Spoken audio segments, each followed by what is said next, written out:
Nah, masuklah kita kepada inti dari video ini, yaitu praktek mengajar. Selamat menyaksikan.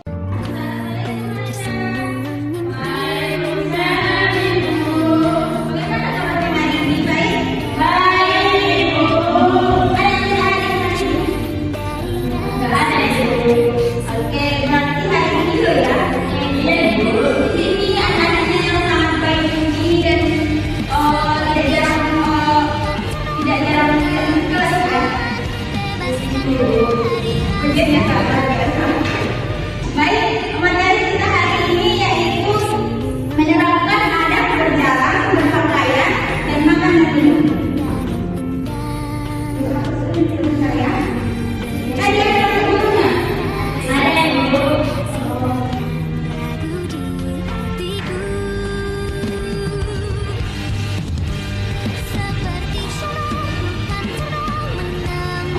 Oke, baik. Judul kita hari ini menerapkan adab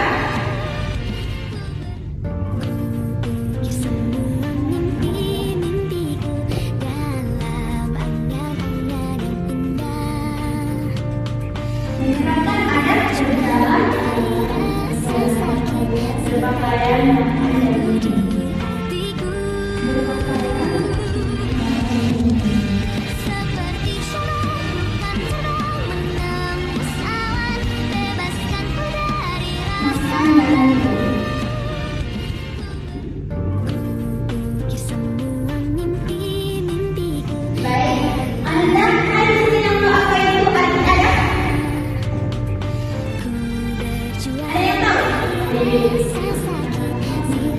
iya, kata-kata lagi.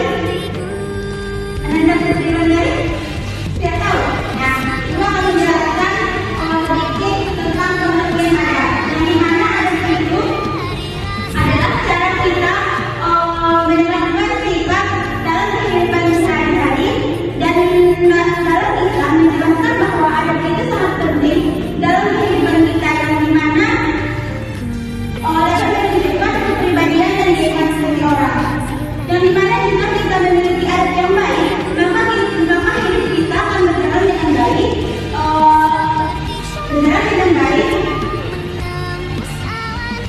tertib dan nyaman. Jika kita tidak memiliki adab, maka kita tidak dianggap orang yang baik dari orang-orang yang berada di sekitar kita.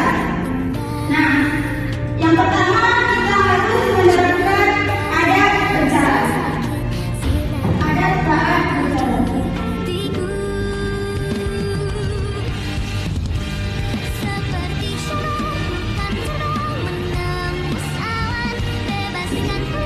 Yang pertama ada saat berjalan. Yang dimana pada saat kita berjalan, kita harus juga menerapkan adab dan sikap yang baik pada saat kita berjalan. Yang dimana sikap yang pertama yaitu pada saat kita berjalan, kita harus melihat ke depan, pandangan kita harus ke depan, tidak melihat ke kiri dan berjalan secara berlebihan. Dan adab yang kedua, kita harus berjalan dengan tenang dan tidak tergesa-gesa. Dan adab yang ketiga, sikap tubuh kita dan sopan. Selanjutnya, adab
hari-hari.